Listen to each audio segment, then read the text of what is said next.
and how we define ourselves in our society. Our role at any given moment is how we want to be seen by others. And it also is something that we can hide behind to use as a kind of social armour. And when this particular layer is challenged, either through economic or age-related reasons, many of us as men experience a profound loss, wherein our identity is diminished. The question of who am I becomes central to the conversation. So you're now picking up that I'm moving myself and my client through these layers. Now, I don't want people to think about them as good or bad, okay? Take the binary stuff out of it. The following layer is what's called the phobic layer. And here, it's in this space that we hold our deepest fears and often conceal what's behind our role layer. It is, if we're going to grow, essential to know our fears. Otherwise, we're not going to be able to be masters of our own fate. Now, as we descend through the phobic layer, if you want to look at it that way, then we hit the impasse. And this is the layer of growth and self-discovery.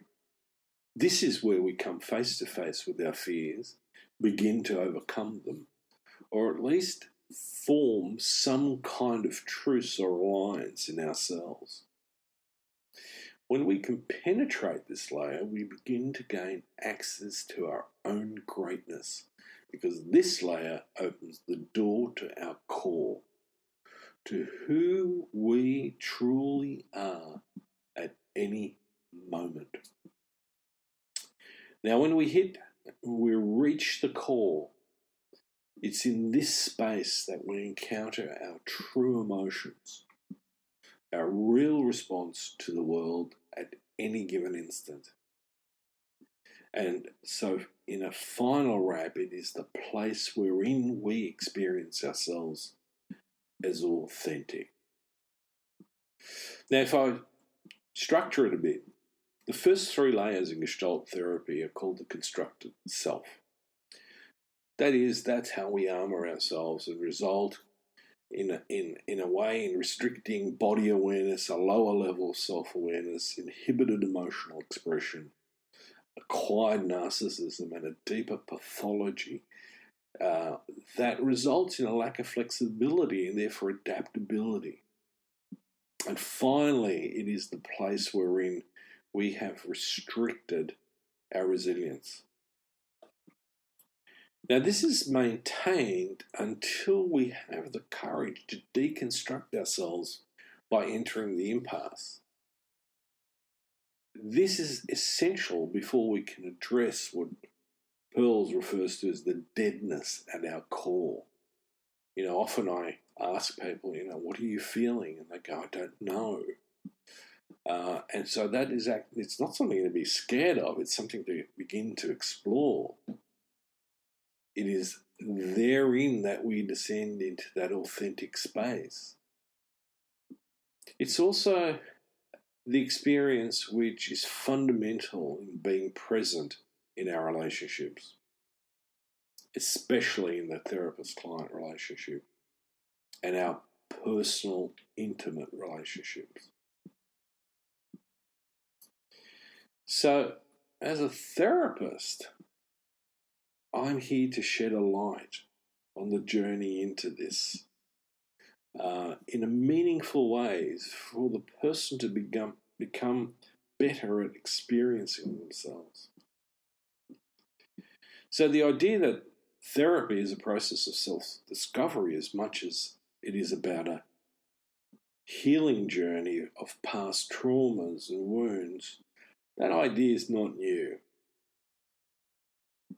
But what we need to think about is how this is absolutely fundamentally relevant to begin to understand the influence our socializations had on our being.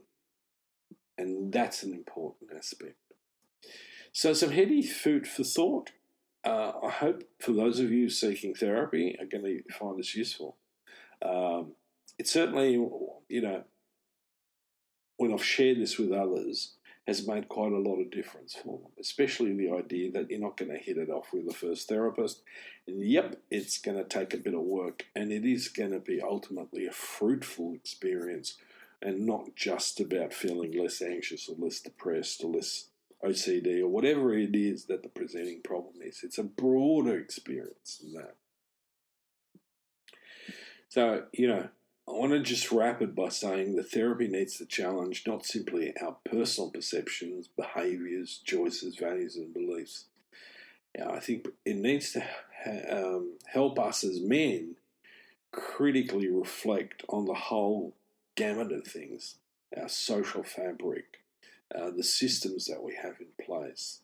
I know working with lots of men, you know, a large amount of pain comes from status anxiety, and this is a core issue, and we need to unravel that.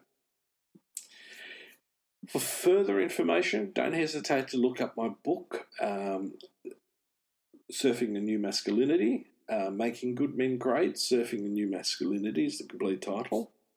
It's available on Amazon and all the various online bookstores, and this will flesh it out a little bit more. For those of you who don't want to read it, just stick around for more podcasts. So until next time, have a good journey. Thank you for listening to Inspire Change with Gunter. Gunter Swoboda does individual and group coaching for men looking to grow. For more information on this and the global Making Good Men Great movement, check out goodmengreat.com to get into contact.